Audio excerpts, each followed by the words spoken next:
Bismillah ar-Rahman ar-Rahim, mes très chers frères et sœurs, assalamu alaikum wa rahmatullahi wa barakatuh.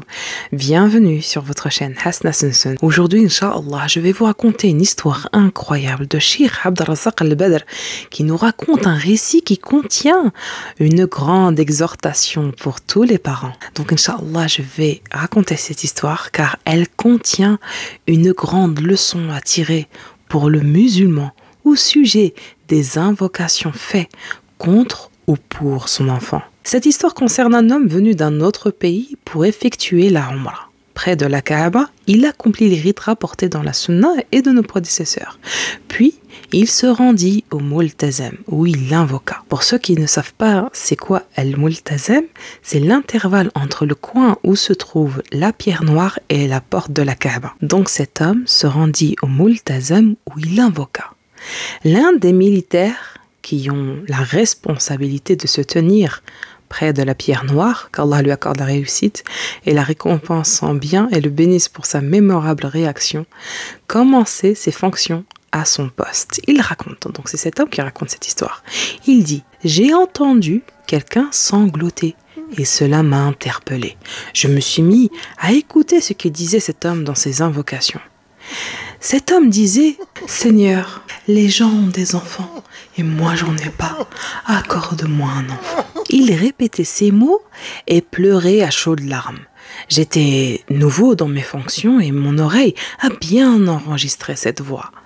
Et alhamdulillah, 18 ans ou 20 ans après, j'étais toujours au même endroit, au Multazem, lorsque j'entendis la même voix. Je me suis alors rappelé cet homme et je l'ai regardé. C'était bel et bien lui. Il invoquait avec les mêmes chaudes larmes et les mêmes sanglots. J'ai alors prêté oreille. Que pouvait-il demander? Et cet homme disait « Oh Seigneur, anéantis cet enfant !» Et en étant près du Multazem, il insistait et pleurait en invoquant Allah d'anéantir son enfant. Je suis alors descendu de mon poste en demandant à un collègue de prendre ma place.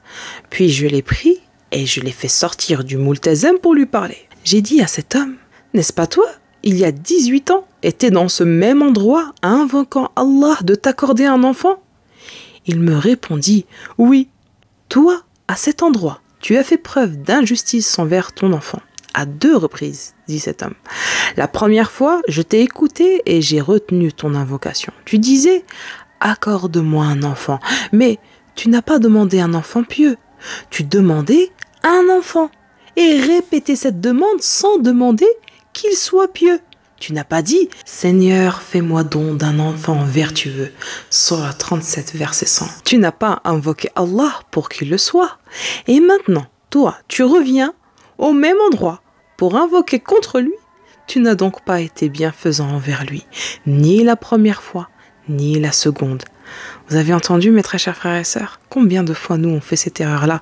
Oh Allah, donne-nous un enfant, oh Allah, donne-nous un enfant. Alors, je reprends mon histoire. Donc, tu n'as pas été bienfaisant envers lui, ni la première fois, ni la seconde fois. Retourne à cet endroit et invoque Allah de le guider. Pleure de la même manière et demande à Allah de le guider et qu'il le ramène vers lui. Je l'ai de nouveau pris et l'ai ramené au Multazem après lui avoir expliqué les choses. Il s'est mis à pleurer et à invoquer pour la guider de son enfant. 1 an après, il est revenu avec son enfant. Il est venu me saluer et il a dit à son fils de me raconter son histoire. Cet enfant a juré aux militaires qu'au même moment où son père s'était tenu au Multazem, où il invoquait Allah de guider son fils, il fit ses ablutions, commença à prier et revint sur le droit chemin. Il disait « Je jure par Allah qu'au même moment où mon père s'est tenu au Multazem et a invoqué la guider pour moi, j'ai fait mes ablutions, puis j'ai prié et mon état s'est amélioré après cela. Alors qu'auparavant, il se droguait, causait beaucoup de tort à ses parents et qu'il en avait découlé un grand mal. Et subhanallah, grâce à cet homme, grâce à ce militaire, cet enfant s'est repenti. Vous avez vu, mes très chers frères et sœurs? Et il est donc important de prêter attention à ce sujet. Le parent ne doit pas se précipiter et s'impatienter lorsque son fils le met en colère ou qui le provoque par certains de ses comportements, en invoquant surtout contre lui, en recherchant les temps propices à l'exaucement. Ceci est une erreur fatale. Il incombe au père d'être miséricordieux envers son enfant. Et le shir avait terminé cette histoire très émue. Et voilà mes très chers frères et sœurs, nous sommes arrivés à la fin de cette histoire. Dumtum fi ri'ayatillah wa amani. Wassalamu alaikum wa rahmatullah wa barakatuh.